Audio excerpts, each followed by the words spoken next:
నమస్తే అండి, నా పేరు లైలా. ఈ రోజు మన తెలంగాణ రాష్ట్ర ముఖ్యమంత్రి వర్యులు గౌరవనీయులు రేవంత్ రెడ్డి గారు మా ట్రాన్స్జెండర్ వ్యక్తుల కోసం ఒక గొప్ప నిర్ణయం తీసుకున్నారు. నిజంగా ఇది చరిత్రలో నిలిచిపోయే అంశము.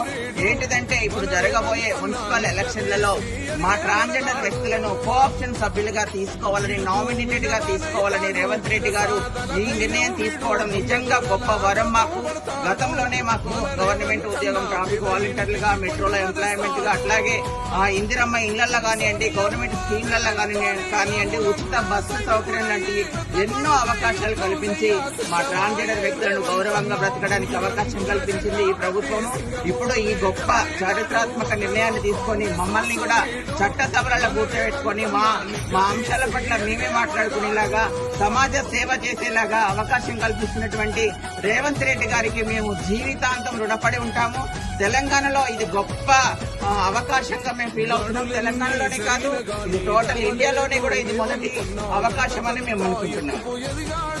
రేవంత్ రెడ్డి గారి నాయకత్వం, రేవంత్ రెడ్డి గారి నాయకత్వం, రేవంత్ రెడ్డి గారి నాయకత్వం,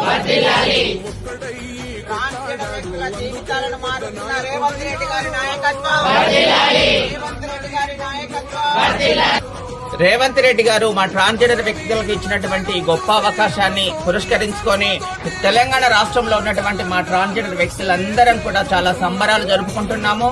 అదేవిధంగా వరంగల్లో ఈ రోజు తన ముఖ్యమంత్రి గారి చిత్రపటానికి మేము పాలాభిషేకం, పూలతో అభిషేకం చేయడం జరిగింది.